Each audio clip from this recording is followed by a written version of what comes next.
गोरखपुर में एक हफ्ते में 60 बच्चों की मौत। इस खबर से पूरा देश हिल गया। बच्चों की मौत की वजह बताई जा रही है इंसेफेलाइटिस। जरा सोचिए, लगभग 4 दशक में इस बीमारी से इलाके में 40,000 बच्चों की मौत हुई है। गोरखपुर यूपी के सीएम योगी आदित्यनाथ का गृह जिला है। योगी आदित्यनाथ इलाके के दौरे पर पहुंचे, लोगों के जख्मों पर मरहम लगाने की कोशिश की। और सभी डिस्ट्रिक्ट हॉस्पिटल में एक बार जाके देखिए, हम लोग इस समस्या का समाधान करेंगे। और मुझे प्रसन्नता है कि लोगों ने उस समस्या के लिए अपने यहाँ व्यवस्थाएं भी की। भावुक यूपी के सीएम योगी आदित्यनाथ इंसेफेलाइटिस के खिलाफ जंग का ऐलान कर रहे हैं। सीएम की भावुकता को समझा जा सकता है।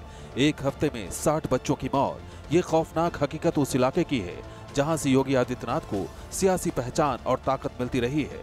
पहले गोरखपुर के सांसद के रूप में योगी आदित्यनाथ ने बीमारी के खिलाफ जंग का ऐलान किया था और अब सीएम के रूप में उन्हें बीमारी को जड़ से खत्म करने की भूमिका निभानी है। इलाके में पिछले 36 सालों से सीरियल किलर की भूमिका निभा रही है ये बीमारी। अपने कलेजे के टुकड़े को आंखों के सामने दम तोड़ते देखने की बेबसी इस इलाके की नियति बन चुकी है। एक आंकड़े के मुताबिक पिछले 4 दशक में इस इलाके में 40,000 बच्चों की मौत हुई है। 2005 में इस इलाके में सबसे ज्यादा 1500 बच्चों की मौत हुई थी। कुछ साल पहले तक डेथ रेट 16 से 20% हुआ करती थी, लेकिन 2013 में मृत्यु दर बढ़कर 29% हो गई। 2014 में मृत्यु दर बढ़कर 30% हो गई। इलाके में बच्चों की मौत के ताजा आंकड़े ने सबको हिलाकर रख दिया है। उन बच्चों के प्रति मुझसे ज्यादा संवेदनाएं किसकी हैं? क्योंकि इस लड़ाई को सड़क से लेकर के संसद तक मैं लड़ा हूं और आगे भी आज एज ए मुख्यमंत्री के रूप में नहीं, गोरखपुर के एक प्रतिनिधि के रूप में भी उस पीड़ा को मुझसे ज्यादा कोई नहीं समझ सकता। इस बीमारी से मौत तो होती ही है, विकलांगता भी इसके साइड इफेक्ट्स हैं। कुछ जानकारों के मुताबिक इस बीमारी ने 30,000 से ज्यादा लोगों को विकलांग बना दिया है। सरकारी आंकड़ों में विकलांगों की तादाद 15,000 बताई जाती है। इंसेफेलाइटिस के खिलाफ जंग में बहुत कुछ किए जाने की जरूरत है। पूरे मामले में सीएम योगी आदित्यनाथ ने न्यूज नेशन के सवाल का भी जवाब दिया। ये सियासत नहीं बल्कि संवेदना का पक्ष है और संवेदना इस बात को लेकर के कि इंसेफेलाइटिस का उन्मूलन होना चाहिए। स्वच्छ भारत स्वस्थ भारत मोदी सरकार का मिशन है। सरकार के इस मिशन को सबसे बड़ी चुनौती योगी आदित्यनाथ के शहर गोरखपुर में है। क्या गोरखपुर के साथ पूरा पूर्वांचल कभी इंसेफेलाइटिस मुक्त हो पाएगा? विनोद मिश्रा के साथ मोहित राज दुबे, न्यूज नेशन, गोरखपुर। दरअसल में पूर्वांचल में मासूमों का काल है ये बीमारी। 1978 में पहली बार गोरखपुर में इंसेफेलाइटिस का मामला सामने आया था। अब पूर्वांचल के इलाकों में ये बीमारी महामारी का शक्ल अख्तियार कर चुकी है। एक बीमारी जो हर साल लेती है 500 से ज्यादा बच्चों की जान। बीमारी जो बरसात के महीने में महामारी की शक्ल अख्तियार कर लेती है। यूपी के पूर्वांचल में इंसेफेलाइटिस का बस नाम ही काफी है। गोद में मासूम की लाश, रोते बिलखते परिवार।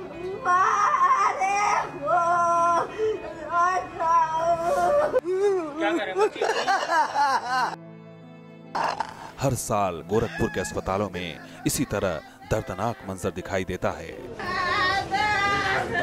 कितनी खौफनाक ये बीमारी है, इन आंकड़ों से आप समझ सकते हैं। 2014 में इस बीमारी के 3,520 मामले सामने आए थे और इस बीमारी से 661 की मौत हुई थी। 2015 में बीमारी के 3,245 मामले सामने आए थे और बीमारी से 521 की मौत हुई थी। 2016 में 4,329 मामले सामने आए थे और 694 लोगों की मौत हो गई थी। 2017 में अब तक 1100 मामले सामने आ चुके हैं और 200 की मौत हो चुकी है। इस बीमारी से ब्रेन में सूजन होती है। तकरीबन 30% मरीजों की मौत हो जाती है। 30% बच्चों के शारीरिक और मानसिक विकास पर असर पड़ता है। जो भी चीज दिमाग में चली जाएगी उससे पूरे शरीर की हर चीज इफेक्ट हो जाती है और अगर वाइटल सेंटर्स इफेक्ट हो जाते हैं तो डेथ भी हो सकती है। इसलिए बीमारी तो बहुत खतरनाक है। इंसेफेलाइटिस के 2 सिंड्रोम हैं, दोनों के अंतर को समझना जरूरी है। जापानी इंसेफेलाइटिस, एक्यूट इंसेफेलाइटिस सिंड्रोम यानी AES, जापानी इंसेफेलाइटिस मच्छरों से फैलता है। जबकि एईएस की वजह गंदगी है। ज्यादातर 15 साल तक के बच्चे जापानी इंसेफेलाइटिस बीमारी से पीड़ित होते हैं। एईएस ज्यादातर 5 साल से कम उम्र के बच्चों को अटैक करता है। जापानी बुखार का टीका विकसित किया गया है, जबकि एईएस का टीका विकसित नहीं किया जा सका है। अलग अलग वेक्टर्स हैं, उन वेक्टर्स से होके आती है। अगर हम सफाई रखते हैं, जो कि 3000 साल पहले की हड़प्पा मोहनजोदड़ो की खुदाई में ढकी हुई नालियां मिली हैं, जो हमारी संस्कृति थी उस समय, अगर अब आज भी हम उतनी सफाई रखते हैं, गांव में ढकी हुई नालियां रखते हैं, जो हमारे माननीय प्रधानमंत्री जी आने की जोर दे रहे हैं, स्वच्छता का संदेश देते हैं, घर वाले शौचालय का प्रयोग करते हैं, तो अपने आप इन सारी बीमारियों की दर में बहुत बड़ी कमी आ जाएगी। इस बीमारी का असर व्यापक है और इतिहास पुराना। 1924 में सबसे पहले जापान में इस बीमारी की पहचान की गई, लेकिन 1960 से जापान और चीन में इस बीमारी का असर कम होने लगा। भारत में 1955 में तमिलनाडु में सबसे पहले इस बीमारी का मामला सामने आया।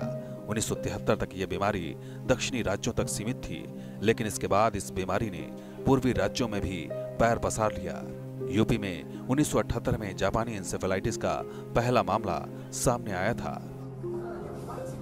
39 साल में इस बीमारी ने यूपी के पूर्वी हिस्सों में महामारी की शक्ल अख्तियार कर ली है। इससे निपटने के लिए कदम तो उठाए गए हैं, लेकिन इसका ज्यादा असर नहीं हुआ है। गोरखपुर से मोहित राज दुबे के साथ टीम न्यूज नेशन। तो 40 सालों में 40,000 मौत और हालात अभी भी मानो जस के तस। सरकारें क्या करती रहीं, नीतियां किस तरीके से बनती रहीं, सवाल इसको लेकर है। खासकर तब जबकि जापान में, जहां सबसे पहले इस बीमारी का प्रभाव देखा गया, वहां बहुत कम समय के भीतर इससे पार पा ली गई। भारत में कैसे फैली ये बीमारी, मैप के जरिए इसे भी समझने की कोशिश करते हैं। सबसे पहले भारत में 1955 में तमिलनाडु के वेल्लोर में मामला सामने आया था। इसके बाद 1973 में पश्चिम बंगाल के वर्धमान में और बांकुरा में मामले अलग अलग सामने आए, और 1976 में बिहार, यूपी, असम, मणिपुर, मध्य प्रदेश, कर्नाटक, हरियाणा, महाराष्ट्र तक इस बीमारी ने अपने पैर पसार लिए। तो आप समझ सकते हैं कि नीतियों के स्तर पर कितनी विफलता रही है जापानी इंसेफेलाइटिस से निपटने के मोर्चे पर। तब जबकि अलग अलग नीतियां बनती रहीं, हजारों करोड़ रुपए का साल दर साल केंद्र और राज्यों के स्तर पर बजटीय आवंटन होता रहा। तो मैप के जरिए हम आपको एक बार समझाने की कोशिश करते हैं कि कहां से इसकी शुरुआत होती है इस देश में, और उसके बाद कैसे जापानी इंसेफेलाइटिस का, दिमागी बुखार का दायरा बढ़ता है। सबसे पहले 1955 में तमिलनाडु के वेल्लोर में एक मामला सामने आता है। उसके बाद स्थिति और ज़्यादा विकट होती है। पश्चिम बंगाल के वर्धमान और बांकुरा में अलग अलग मामले आते हैं सामने 1973 में, और उसके बाद इसका दायरा बढ़ जाता है 3 साल के भीतर। 1976 से बिहार, उत्तर प्रदेश, असम, मणिपुर, मध्य प्रदेश, कर्नाटक, हरियाणा, महाराष्ट्र तक इस बीमारी के पांव पसारते हुए नजर आते हैं। तो दायरा लगातार बढ़ता है, और 1976 से अब 2017 40 साल बीत गए, लेकिन अभी भी स्थिति जस की तस बनी हुई है। और अकेले उत्तर प्रदेश में हर साल दिमागी बुखार के चलते 500 से 600 मौत होती हैं, जो सरकारी आंकड़ों में दर्ज हैं। तो गंभीरता समझ में आती है, भयावहता समझ में आती है, और सवाल नीतियों पर खड़ा होता है कि किस तरीके की नीतियां बनी हैं कि 4 दशक से हम आज भी इस बीमारी से सिर्फ लड़ रहे हैं, कोई ठोस समाधान नहीं खोज पाए हैं। इंसेफेलाइटिस एक ऐसा बुखार है जो सीधे इंसान के दिमाग को अपनी चपेट में लेता है और फिर धीरे धीरे मौत का सबब बन जाता है। इसके लक्षण क्या हैं, इस रिपोर्ट में देखते हैं। इंसेफेलाइटिस इतना जानलेवा क्यों है? इसको समझने के लिए जरूरी ये जानना है कि ये बुखार आखिर होता क्या है और ये क्यों फैलता है। विशेषज्ञों के अनुसार इंसेफेलाइटिस दरअसल दिमाग में होने वाली बीमारी होती है। जब दिमाग के टिश्यू किसी वजह से क्षतिग्रस्त होते हैं या फिर उनकी सक्रियता असामान्य तरीके से बढ़ जाती है, तो वो इंसेफेलाइटिस का कारण बनता है। किसी मरीज के अंदर इंसेफेलाइटिस के चिन्ह पहचानना भी आसान नहीं होता।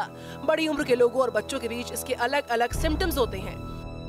जानकारों का मानना है कि अचानक से बुखार आना, सर दर्द या फिर बातों को समझ ना पाना बड़ी उम्र के लोगों में इंसेफेलाइटिस के कुछ संकेत माने जाते हैं। तो वहीं बच्चों के अंदर तेज बुखार, चिड़चिड़ापन और भूख ना लगना इंसेफेलाइटिस के लक्षण माने जाते हैं। बुखार आता है, बच्चे को दौरा आ सकता है, बच्चे के हाथ पैरों में टूटन रहती है, बच्चा बेहोश हो जाता है और इसमें सबसे जो ज़्यादा परेशान कुन चीज़ है वो यही है, मैं दोबारा कह रहा हूँ कि इसका कोई इलाज नहीं है। सो जितनी भी ये एन्केफेलाइटिस होती हैं इनका एक बड़ा स्पेक्ट्रम है, बहुत सारे वायरस हैं। इंसेफेलाइटिस एक महामारी की शक्ल ले चुका है और ऐसे में जरूरी है कि हमारा सरकारी तंत्र और हम खुद सजग रहें ताकि अपने नौनिहालों को इस महामारी से हम बचा सकें। दीक्षा पांडे, न्यूज़ नेशन, दिल्ली। आइए अब जानते हैं कि इंसेफेलाइटिस से बचने के दरअसल में उपाय क्या हैं। अपने देश में सफाई के अभियान को तेज़ करना चाहिए, मच्छरों से लड़ाई के अभियान को तेज़ करना चाहिए और बच्चों को एजुकेट करना चाहिए किस तरह से वो मच्छर से बचें। उनके माँ बाप को एजुकेट करना चाहिए किस तरह से वो मच्छरों से अपने बच्चों को बचाएं और ख़ास तौर से इस सीज़न में मॉस्किटो रिपेलेंट्स का इस्तेमाल करें, मच्छरदानी का इस्तेमाल करें, ऐसी जगह में ट्रैवल ना करें जहाँ इस मच्छर का वायरस प्रेवलेंट है। तो जागरूकता ज़रूरी है, सावधानी ज़रूरी है।